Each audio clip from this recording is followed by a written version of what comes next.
don't know who that ideal avatar is for your roasting company, that might be challenging. This is Rate of Rise, brought to you by Keys to the Shop and Mill City Coffee Roasters. Today we're talking with Mark Kutrovski of Mirror Coffee Roasters in Bellingham, Washington. Well, hey everybody, this is Chris DeFirio with Keys to the Shop, and welcome to another episode of the Rate of Rise series, where we have elevated conversations on roasting. Now, today's episode of Rate of Rise is brought to you by Mill City Roasters. You can check them out at millcityroasters.com.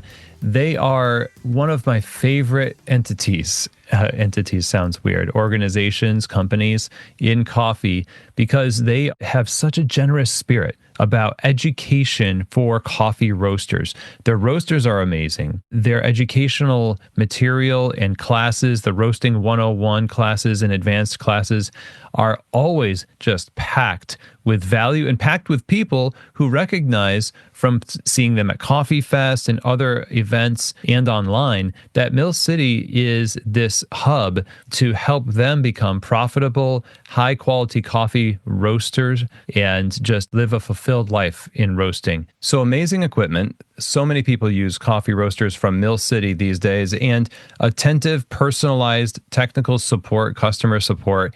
Amazing classes.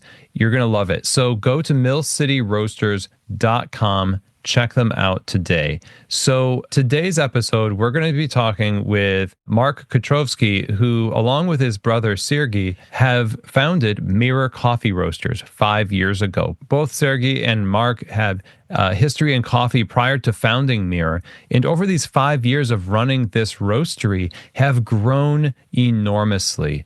I love the content they put out on the Mirror Coffee Roaster podcast, and that's why I invited Mark to be a guest on the show today for Rate of Rise, because they have this curated presence and a clarity and a saliency of ideas in coffee that I think is really was going to be a great conversation, and I was not wrong. We ended up talking today a lot about the founding of Mirror, but also the decisions that they made in how they developed over the last 5 years according to serving their customers. And they're really big on serving customers. They're really big on feedback and shaping the coffee lineup and the way things are roasted with customer feedback in mind. And they pursue that very much. So you could say they source it, right? Coffee roasters are big into, we have to source coffee here in roasting, but you also have to source feedback. And that's what they do so well. We talk a lot about this throughout the episode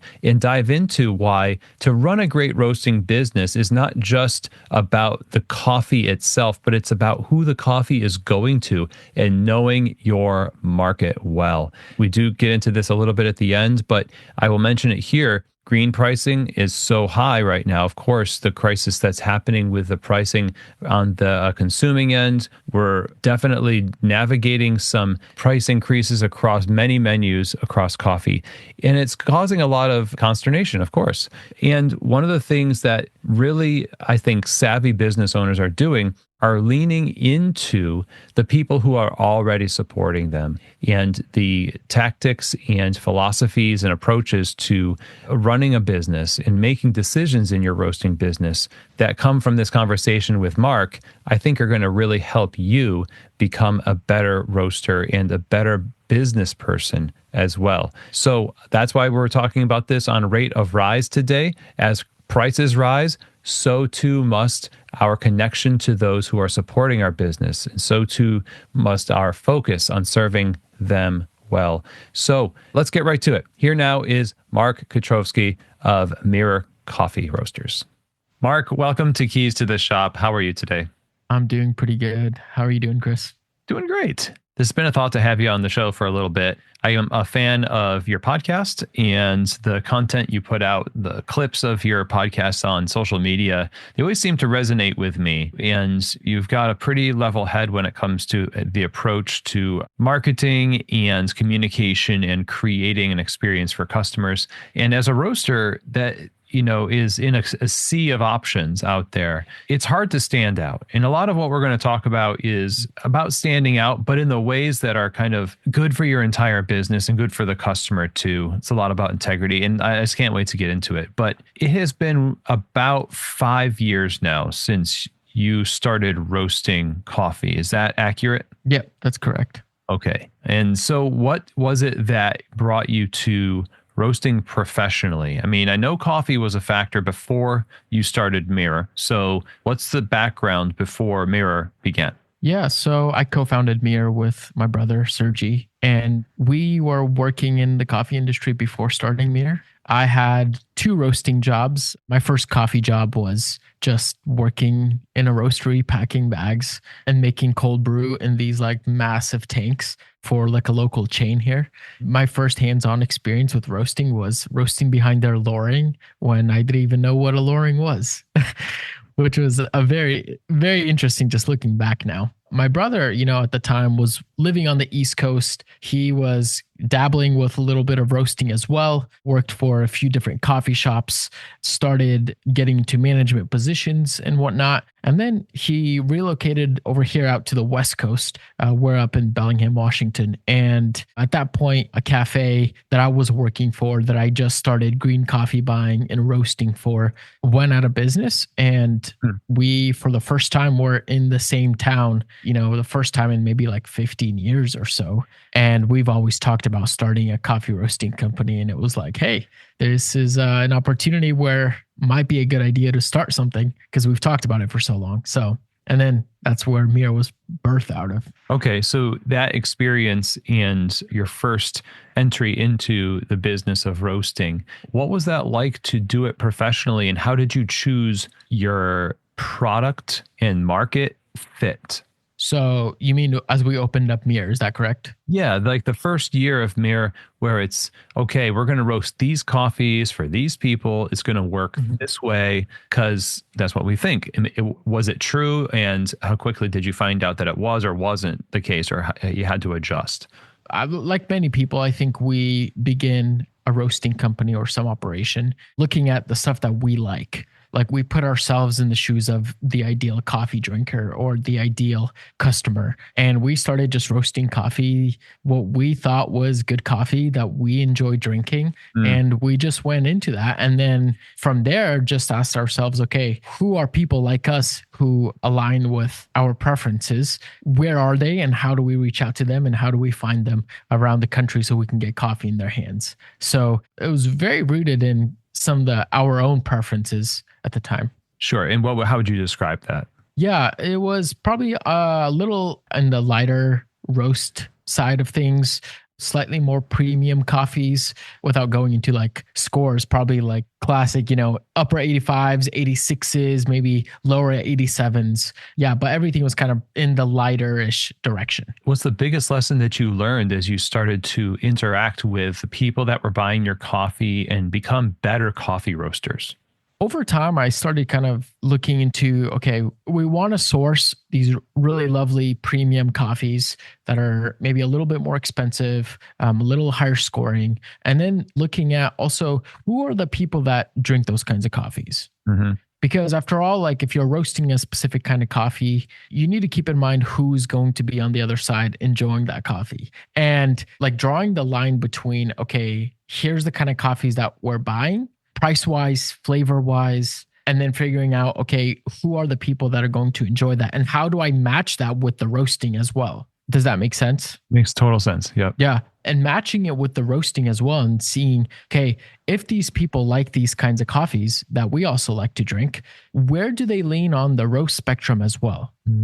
Because oftentimes there's a predominant, like the majority that are going to prefer coffees roasted a specific in some direction. I'm not saying that they're all the same, but they do tend to prefer coffees in a certain way. Okay. So this is important to focus in on because this is a journey of communication where you're getting this feedback from people and they're kind of helping you build the next version of your business. and helping you decide on pretty major purchases, because the confidence you feel in the purchases of green coffee before was built from your own understanding of coffee. Now you're trying to gain an understanding through somebody else's palate. Was it hard, and maybe is it still hard at times, to extend the same trust in somebody else's palate alongside of your own as the owner and roasters? Yeah, that's a great question. And behind closed doors, that's just something my brother and I talk about all the time almost. It's this constant tension of like, man, whose palate do we trust and which way do we kind of move things? I will say up until this moment, here's what I'm seeing is it's almost like a Venn diagram of a circle with my preferences or our preferences at Mir, and then a Venn diagram with our ideal coffee drinker, our ideal customer on the other end. And somewhere between, in that Venn diagram, the overlap in that section is kind of where our preferences align with their preferences, but also where we can actually make a little changes to our preferred preferences. Not saying that we should be chasing somebody else's palate, but listening to the end consumer is a very good idea in business, especially if you're selling a product and you want them to give you money in return. And on the other hand, is also not just chasing after what anybody says. Just because somebody, sends you an email that says, hey, I hated this coffee and you guys roast too dark or too light, that doesn't mean all of a sudden we have to go in that direction. I think sometimes small business owners feel the urge to do that, whether it's like style of green coffee or roast level or whatever it is.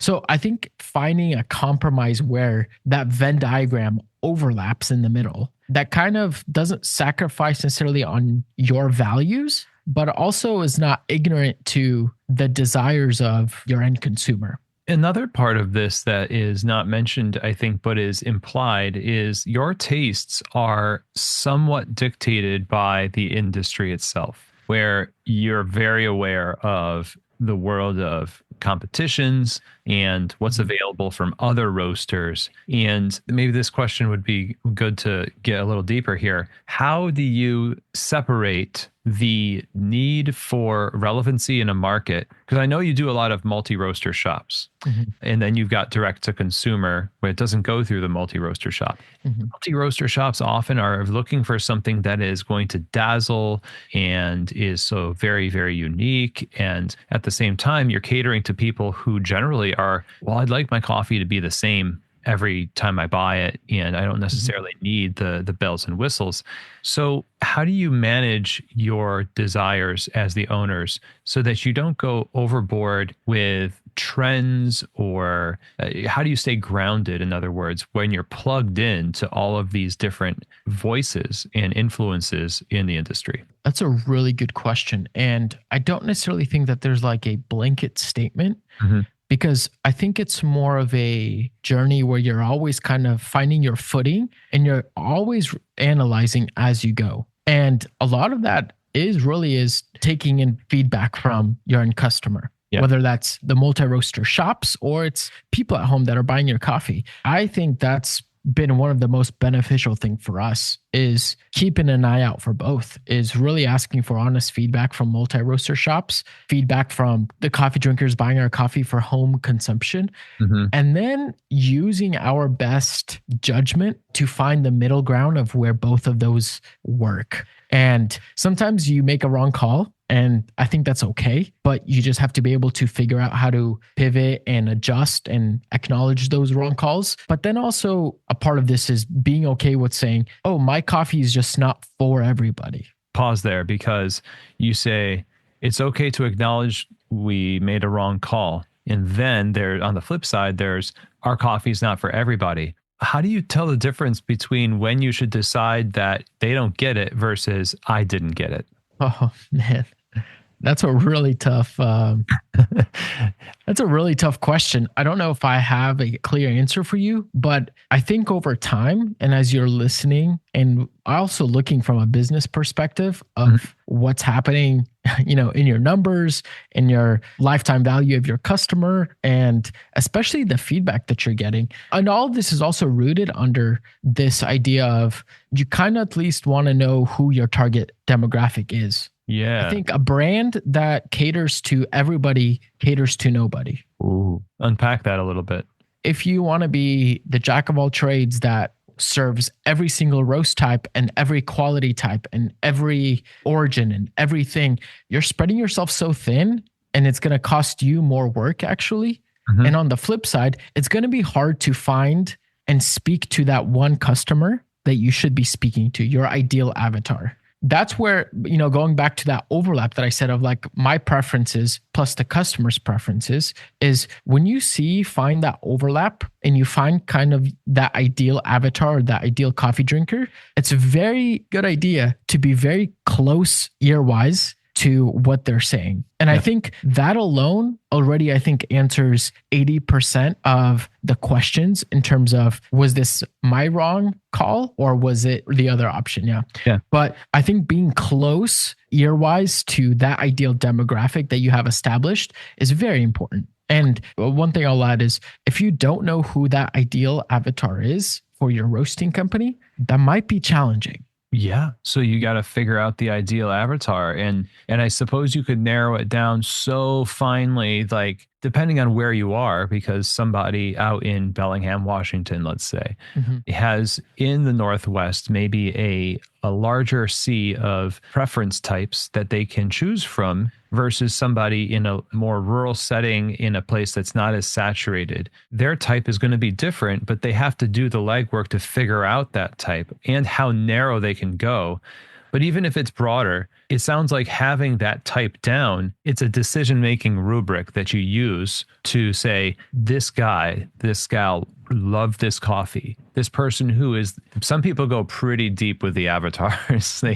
They say they give them names. They've got a whole backstory. It's maybe a little overkill. It sounds like what you're saying is you build that ideal customer between those two circles, that Venn diagram where that meets, by talking to people. And that's something we don't do a lot of. We have automated versions of this where it's just like, how did you like your experience? And it's a little like Lyft or Uber. It's like, I don't know if I'm going to give you a 2-star review because I just feel bad doing that. Everything is 5 stars. As long as I'm alive, it's 5 stars. Yeah. So how do you actually get genuine good feedback about your roasted coffee that you can trust will be part of how you develop your business, to help that avatar that helps you decide in 2025 and 2026, this is how we're going to proceed because this is what we're hearing and this is what's resonating? Yeah, I think you're totally right that we don't do that enough. And for me, over the last year, that's been kind of a big game changer for me when it really sunk into me where I'm like,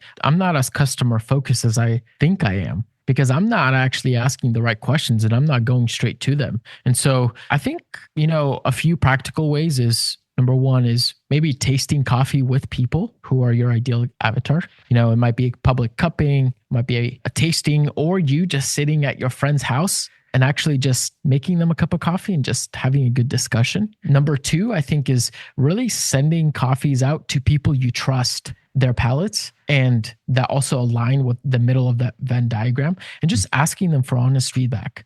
There's something special about just being honest that says, hey, I just want honest feedback because I want to be better at my craft. I want to serve people better. Can you give me some feedback?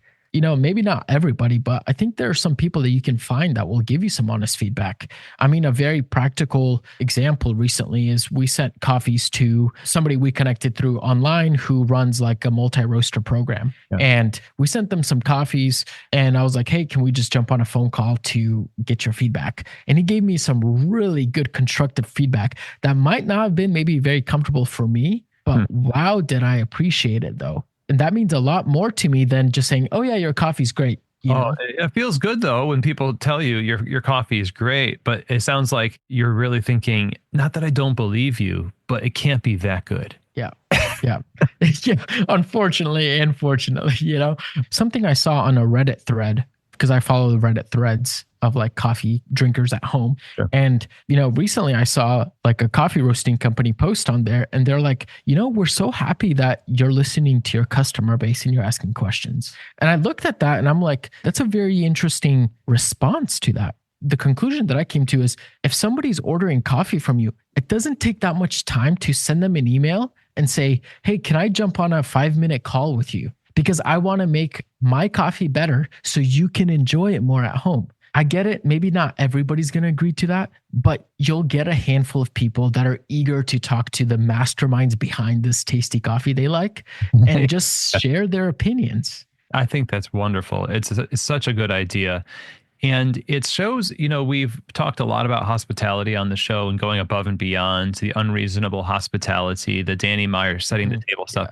Yeah.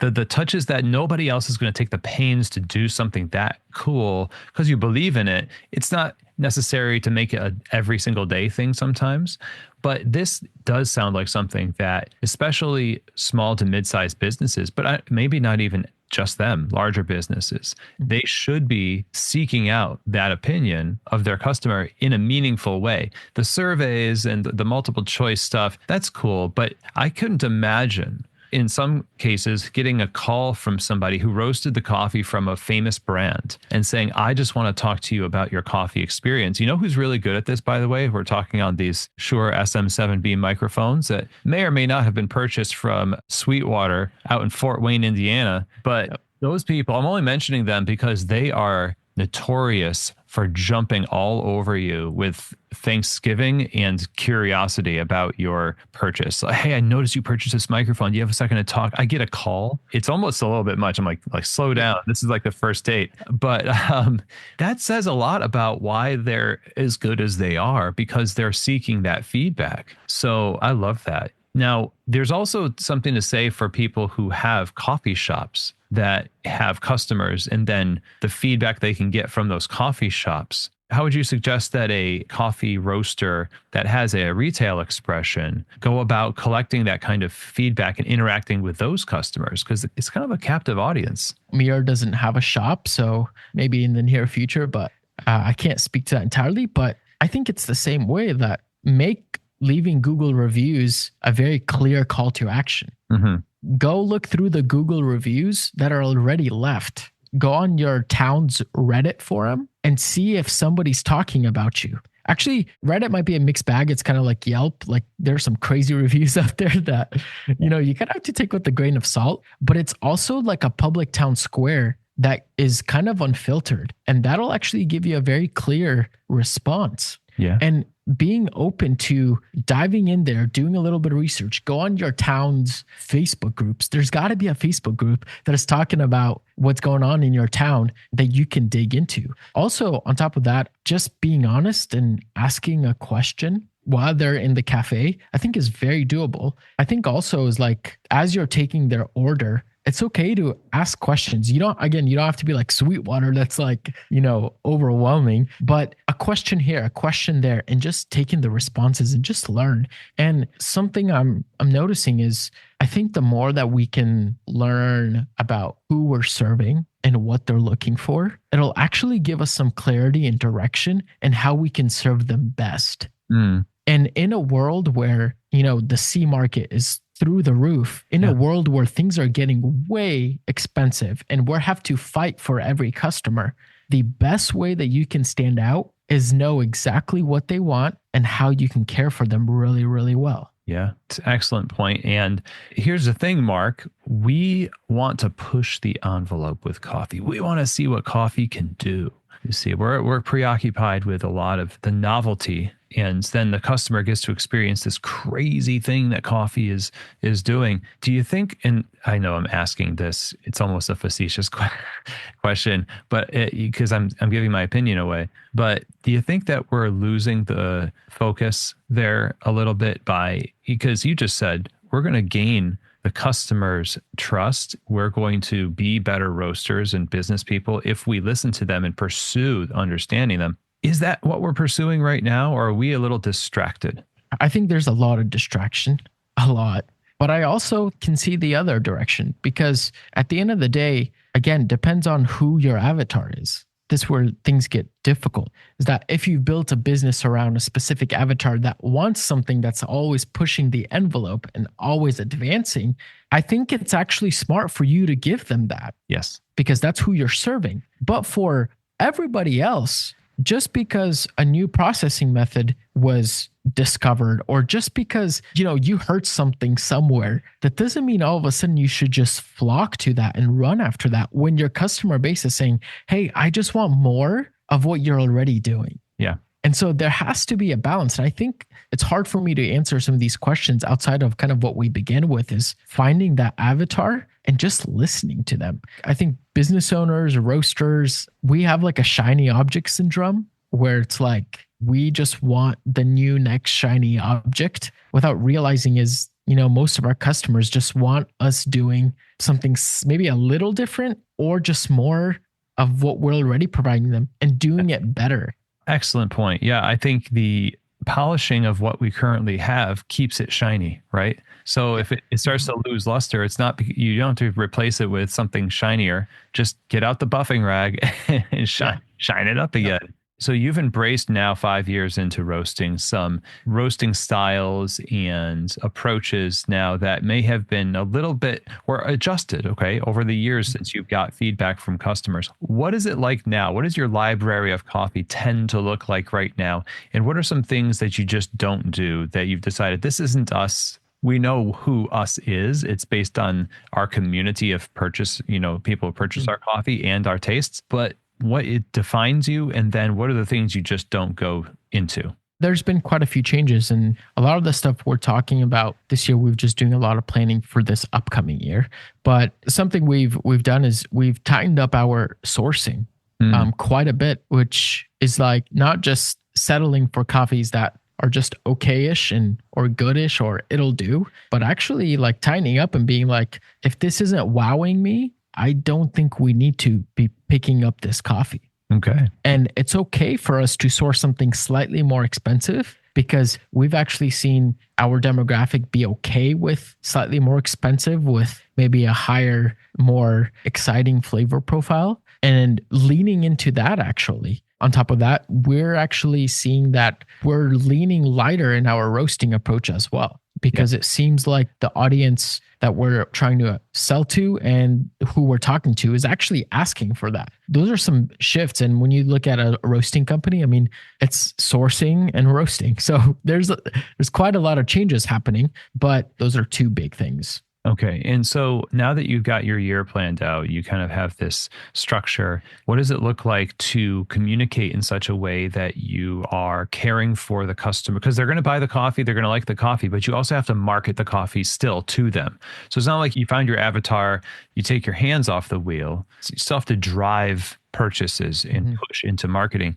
So what does marketing look like in your world? Yeah, great question. For Mirror specifically, we run our Mirror podcast. The biggest thing that does is raise awareness about our brand and what we're doing. And we're also fine tuning actually some of the topics that we're covering on the podcast to appeal to more of these people as well and provide more value on that front. So before we used to be really broad about like, hey, all things coffee. And now we're like, okay, how do we actually take 70% of the episodes that are released? So if we're releasing like 4 episodes a month, how do we make 3 of the 4 be tailored specifically to this audience that's going to be buying our coffee? Like stuff like that. The stuff that where you mentioned like our podcast clips on Instagram, how do we create clips from those podcasts that are already created around a specific demographic? How do we just now recreate them for Instagram that can get more viewership and the content's already filtered for this audience? On top of that is, and this has been an uncomfortable one for me because I've had to really break myself and change how I communicate, but listening to how the target audience is speaking and how they talk about certain things and using their words in the copy on our website, the copy in our captions on socials. On top of that, we're also trying to create constant YouTube content. Yeah. So even the words that we use in the YouTube content, trying to make sure it's more aligned with that target demographic so that they could understand what we're actually talking about and we can speak their language. So those are some of the things that we're already kind of trying to fine tune and create for this year. Wow. I like that. It's such a different approach than, hey, we introduced a new word that you have to learn to enjoy our coffee, right? So if the whole Starbucks invented their own language around coffees, you got to learn that it's like a puzzle box before you can get a latte. But you've gone the opposite direction. I think that's pretty smart. So now, when it comes to your customers from the multi-roaster shops, I'm imagining that they have a pretty good sense of, hey, here's what our customers are thinking about your coffee. And I'm curious about what maybe is one instance where you've gotten a piece of feedback that was just monumental in changing the way you roast your coffee. Oh man, monumental. At least something you're like, oh, we need to fix this because we can't keep doing this. Or even if it wasn't something bad, it's just they're right. And maybe we knew that all along, but now it's actually time for us to shift into a new gear. Yeah. So, I mean, the most vibrant piece of feedback was actually recently that we received that I mentioned earlier in this episode, where we heard and we realized, oh, we're a little more developed than what this person wanted to serve at their cafe. And I'm like, it's been a hunch that that's been the case. And we've been cracking down on our data tracking, color reading levels. We're building out a spreadsheet of all of our color readings for each coffee, making sure we have just things lining up in certain places where we want them to. And so this last piece of feedback was like the tip of the iceberg for me, where I'm like, okay, I hear you guys. We're making changes. That's it. That was a big piece of feedback. And, for some people that might be really uncomfortable even to communicate and share on an episode or even hear from the person. But I'm like, that piece of feedback is very expensive. Ooh, yeah. So you just, when you first stated this piece of feedback, you said it's vibrant. I love the idea of describing something that is vibrant versus characterizing it based on good or bad or something like that. It has a really positive connotation to it. And there's a lot of energy behind it, it sounds like, so that was really cool.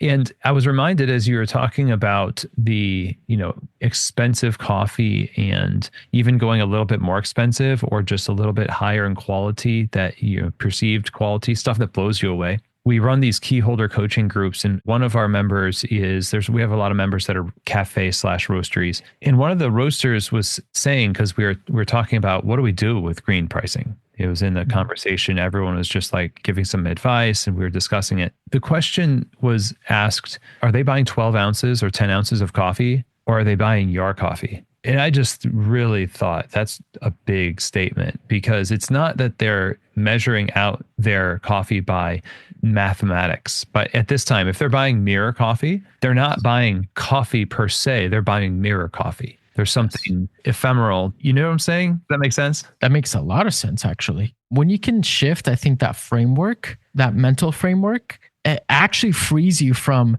the stress of having to be the cheaper person or having to pack as much beans into your bag, because someone's going to outpack you and someone's going to out cheap you at some point. Yeah, it's just the reality of it. But when you can start realizing that they're buying your bag and what does that mean for them, that's a big shift. It's very liberating. So yeah, that's great. Yeah, and another vote in favor of being consistent, having integrity within your brand, and really serving people well, even in a job as notorious for isolation as roasting. That we always hear that it's easy to just like send it out into the world, kiss it on the forehead, and I hope you do well, bag of coffee. But bringing the customer close to the process, isn't that like the ultimate in relationship coffee? We use that word a lot, right? But who's the relationship that we have the most access to?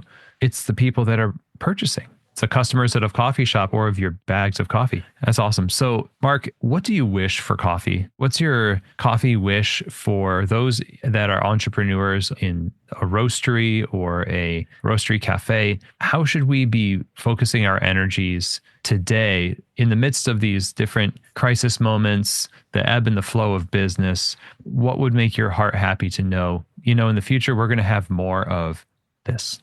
I'll narrow it down to like just a few small things, because I think there's a few things I'd love to see is, again, us being much more customer focused, pretty much everything we've talked about. But also like, I really want to see coffee businesses thrive and not just, it feels like everybody I've talked to feels like they're barely making it, and it's challenging and it's hard. And I hope that we can get out of that. And it's going to take actually a lot of innovation and thinking outside the box and thinking more long-term as well. So with that, like just being good business owners in coffee.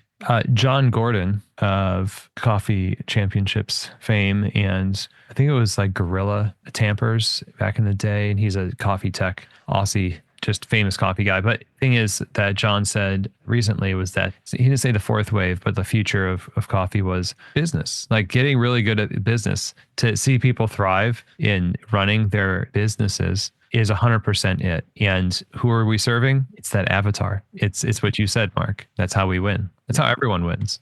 I'll just add one thing, man. You just touched upon something that just like it hits a nerve for me.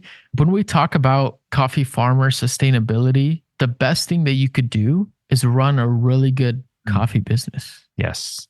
Thank you for saying that. That's yes. Yes and amen. Because why? Why? Fill out that last part there. Because if you thrive, then you have the leverage to pass that down and allow somebody else to thrive with you. Yeah, 100%. The moment right now in coffee where we are concerned about pricing is not because we are selfish. A lot of people are concerned because they do have employees, they have businesses.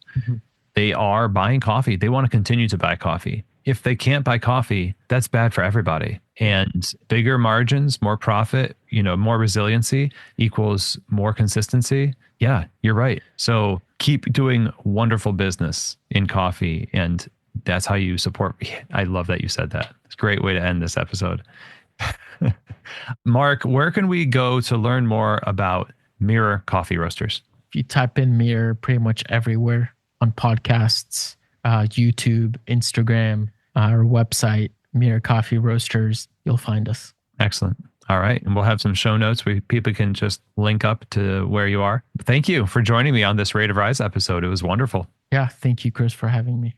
Well, everybody, I hope you enjoyed that conversation with Mark. Huge thank you to Mark for joining me on the show to share these things. Really love the philosophy. And like I said, this customer focus, this going out and getting and sourcing and making sure you're always talking to your customer. What a timeless principle for success. So, Mark, thank you today for being our guest. And you can find more information over at mirrorcoffeeroasters.com. And if you want to follow them on Instagram, it's just the same thing, Mirror Coffee Roasters, or I would say at Mirror Coffee Roasters on Instagram. Get their coffee, interact with their brand, and just know, hey, they might call you up and ask you, how's the coffee? Okay. So again, thanks, Mark. And today, if you have any questions about this episode, if you want to reach out to me, you can email chris@keystotheshop.com. And you heard just a second ago, I was talking to Mark about our key holder coaching groups. We talk about a lot of things in these groups. We did talk a lot about the green price increase recently in one of our last groups. But beyond that, these coffee shop owners and coffee shop/roastery owners have been really benefiting from community, from support, encouragement, accountability, insights from varied perspectives. These are mastermind groups of 5 to 6 coffee shop owners that are geared to give and receive help. We need each other. We are the keys to the shop for each other. We unlock the things that we can't do by ourselves. And that's why for the past 3 seasons, we've been running key holder coaching groups. And the 4th season is upon us. So in March, at the end of March, we're going to launch a brand new round of groups. And this is your opportunity to put in an application, to have a conversation with me. Let's see if this is the right fit for you.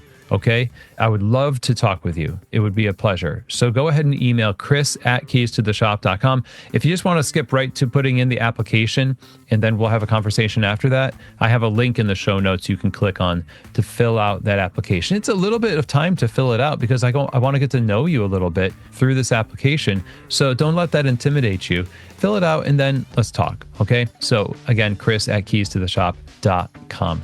And with that, that is the end of our show. Thanks everybody so much for being here as always and your support of the show. Subscribe, share, do all that stuff. It's really helpful. And as always, I hope that this episode has truly given you keys to the shop.